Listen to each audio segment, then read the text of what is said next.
Muzwa wethu asibingelelane kumagumbamane omhlaba. Mhlambe umuntu akakathinte abuyeze kancane udaba akakhuluma ngalo lolu lokuhlabela abangasekho. Sakuphawula laphana ukuthi luyimpambosi yokwenzela lapho usuke uhlabela khona abakini abangasekho, kodwa kusuke kuwukuthi usuke wenzela umuntu okufanele ngabe uyena owenzayo, but bese uyamenzela wona ngoba yena usuke engasekho emhlabeni, usuke endele kwalamathonga. Namhlanje-ke bengifisa-ke ukuthi mhlambe sibonisane la ekuthenini onjani-ke umuntu ohlabayo, ohlabela abantu abangasekho noma ohlabayo ekhaya. Isintu-ke sithi umuntu wesilisa onegunya nje lokuthi athathe umkhonto noma ummese ahlabe inkomo, akukhathalekile ngokwe-age group ukuthi ungakanani, kodwa imvamisa ngoba imizi yonke inamakhosi anayo, ngisho ngakuthiwa isesithenjini, kukhona inkosana yakamamncane, kukhona inkosana yakamamkhulu, kukhona inkosana yamama ophakathi. So kuyona yonke-ke lezi zinto zakwethu makusuke kunenkosana, iyona evamise ukulindeleka ukuthi igcine usiko olufana njengalolo olokuhlaba, ngoba yona isuke ifunde kubaba wayo ukuthi kuhlatshwa kanjani, iyona esuke isondelene nobaba wayo. Ingakho nje sizokuthola kunzima kulezi esikhulisa manje ngoba zikhuliswa omama bodwa, obaba abekho eduzane. So enye ingcindezi noma inkinga esibhekene nayo leyo yokuthi iy'ngane ey'ningi namhlanje zikhuliswa omama kuphela, obaba abekho. So alukho ulwazi olutheni oludluliseleka kuzona iy'ngane esiy'khulisa namhlanje, nekufanele-ke kube into efanele ilungiswe leyo. So-ke lokhu ngikushiswa yini? Ngishiswa ukuthi sekuvamisile ukuthi uthole ukuthi ngoba nakhu umama ucaphuna kusale, noma sithi isandla sakhe masigudla imbilapho, abuye nemfumba yemali bese kholeleka ekuthenini-ke ngoba uma unemali.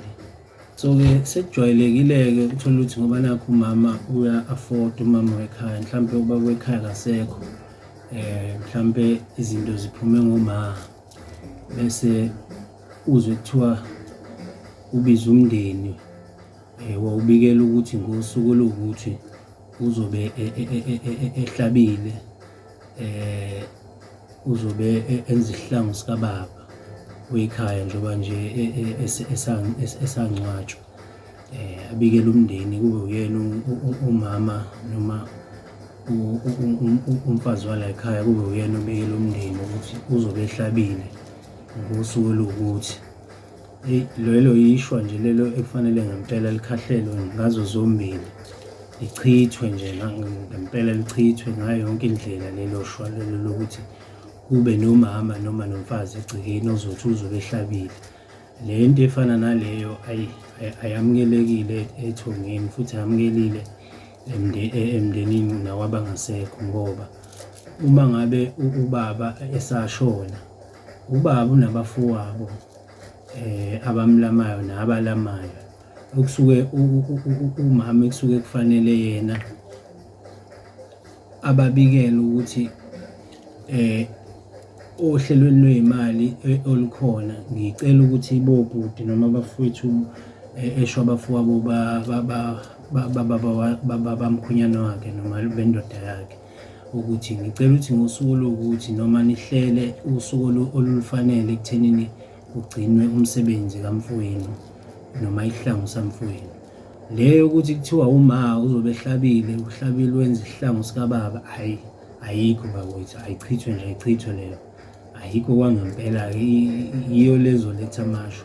Uma kwenzekile-ke kodwa kwatholakala ukuthi uma usehambile wayothenga iy'nkomo, wayothenga yonke into wayibeka egcekeni, sekuwusuku lawo umcimbi, ngoba phela kuyenzeka abafowabo bangabi nawo amandla okwenza lokho.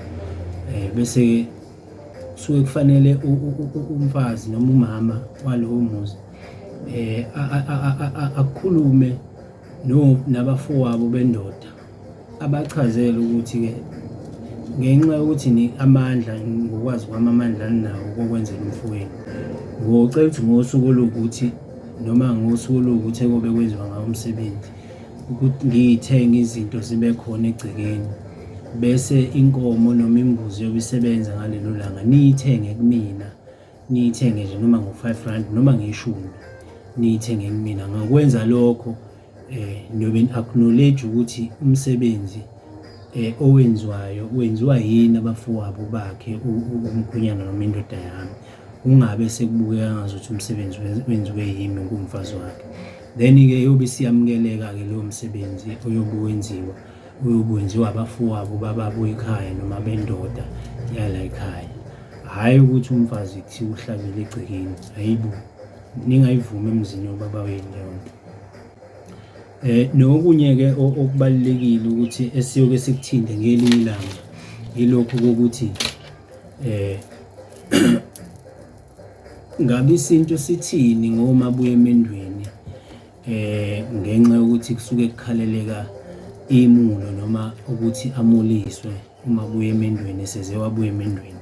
Siyokuxoxa-ke lokho ngelinye ilanga, sicobelelane ngolwazi ukuthi ukubaluleka kwemulo noma kokumula komuntu wesifazane noma kumuntu wesifazane oyinto eseyintombi kunomthelela ongakanani ukuthi uma kuthiwa ugcine aze afike esigabeni sokuthi ngowesifazane noma abe umfazi engamulile, aze kufike iy'nkinga, kuqala iy'nkinga zokuthi sekuphoqeleka ukuthi abuye emendweni aze ekhaya noma abuyele kuwo ayokuyima izinto zakhe y'lunga. So ixoxa leyo ngelinye ilanga. Ngibonge mzakwethu.